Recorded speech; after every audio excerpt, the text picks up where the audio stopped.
Bun, bun. Bun, bun, bun, bun, bun. Tom, tom, tom, tom, tom, tom, tom, tom. Welcome back. What was that? Just different tunes. This was The Great Escape. Just a different little tune. It was jaunty. I enjoyed it. A little jaunty beat. Oh. Wolf WJ, thank you for donating. You say, Demonbon, inspired by your 40k tank discussions, I had a thought. The British Army demands its armoured vehicles have a boiling vessel installed to make tea. What would the 40k factions demand to be installed in their tanks? Chump me up. Yeah, that is wild, isn't it? That all British tanks have to have tea-making facilities. Really? I don't know if it's still true, but I think it is. It's definitely true during World War II. Kind of goofy and archaic. Yep, that's Great Britain. We still have a House of Lords and a king, apparently. Yeah. It's the same in Swedish tanks. Really? It's for morale. Oh, does that mean the crew immediately bail out if the boiling device is hit during a battle? But like, we can't get an AT!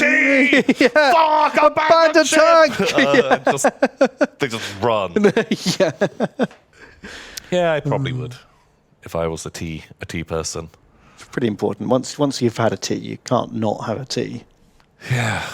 That's why I don't plan to start. Not even once. That's what I say about tea. Oh, because they used to get out of their tank to make tea and then get, like, ambushed. Oh, okay. So now there's indoor tea. Right.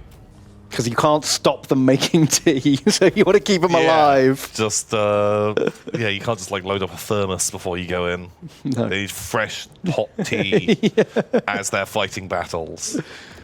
Does one particular crewman have to make the tea? Is it always the gunner's job or the radio man's job or something like that? Well, I assume if they have to have dedicated tea-making facilities, every tank crew is provided with, like, a butler who is there, like, some Earl Greys, as they're, like, rat-a-tatting. Cucumber sandwiches. I have sandwiches and, yes, hot tea. And they're just, going from station to station with their tray. Right.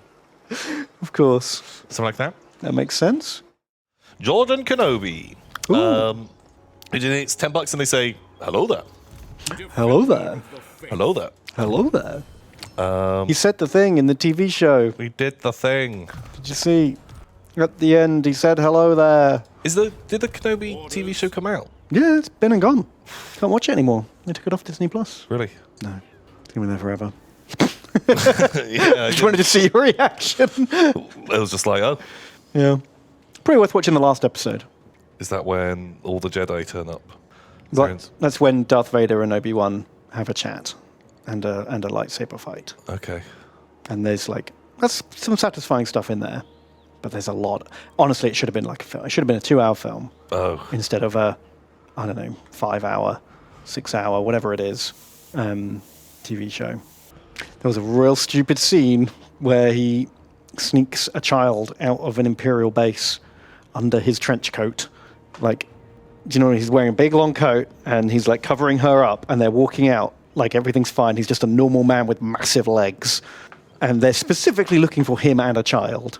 And he just walks out of there. No one notices. I guess you must run into that problem every now and again in the Star Wars universe because you don't want to pull someone over and be like, hey, do you have a kid under there? And then they pull it back and they're like, whoa, I'm a four-legged monster. Yeah.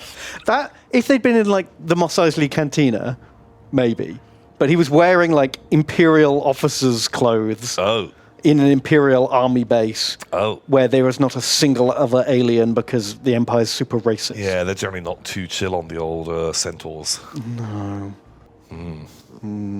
Okay. Always comes back to centaurs. Always comes back to centaurs.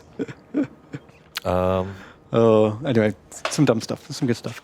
Speaking of some dumb stuff, oh my god, I just watched the last Lord of the Rings, Rings of Power. I haven't seen it yet. Okay, no spoilers then. I haven't seen it. But I do just have to say, I was enjoying Rings of Power. And watching the finale has retrospectively made me like the rest of the season less. Oof. It's just killed it for me. That's a bad time. I hated it. I hated it so much that it drags down the whole season.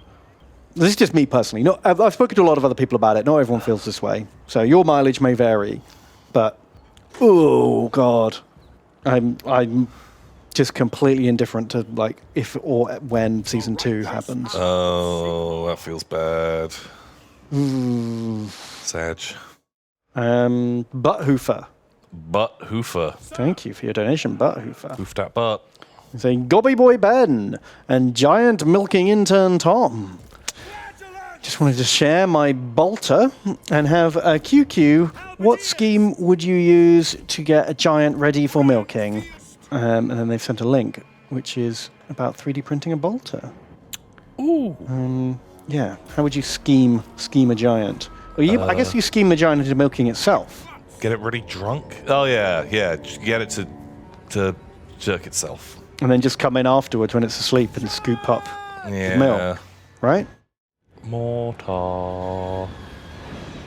You motherfuckers. How are they so good at reacting? Yeah, apparently that's a new thing the AI does, because mortars like fall so slowly that they can jink. Because I guess a player can do that. Yeah. It just kind of sucks. Whereas if you shoot at something that flies, it like heat seeks. Yeah. It rolls the dice to see if it hits, and then you can't dodge it. But infantry on the ground can dodge. Fucking sucks. What the heck? Oh, they said the name. They said they're going to work on the nerfing the AI's dodging, but it will take a while. That doesn't seem like something that would take very long. Yeah, just that slider that they turned up. Just turn it down. Yeah. That's what I'd say. Flying things can 100% dodge. I have seen hell cannon shots, heat-seeking missile, my dragon. Like, in this stream, that has happened multiple times. Yeah, maybe they changed it in Warhammer 3, because I'm speaking of Warhammer 2, to be honest. But I've definitely seen it happen.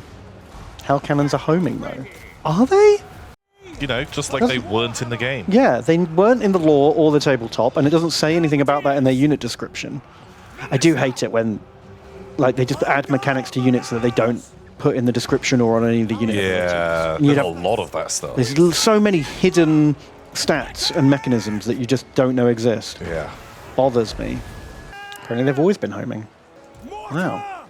It's on the unit card. Really? Really? What, so the fluff text is also, like, rules? Madness. Madness. Like, certain units in this game are better than others because their attack animations are particularly good or bad, which I hate. Yeah, those are just, like, mechanics that are really hard to latch onto. Yeah, exactly. Like the Tomb Scorpion that does a weird roly-poly dig underground it's like attack. One of the best attacks in the game. Yeah, because you just can't hit it for half of the time you're fighting it because it's too busy spinning. That's a good trick. It is a good trick. Imagine a mod that just gives every model Tomb Scorpion attack animations. Oh, that'd be great. And everyone's just having roly-poly wars. I'd be into that. Yeah, I would watch that battle. It would look so dumb.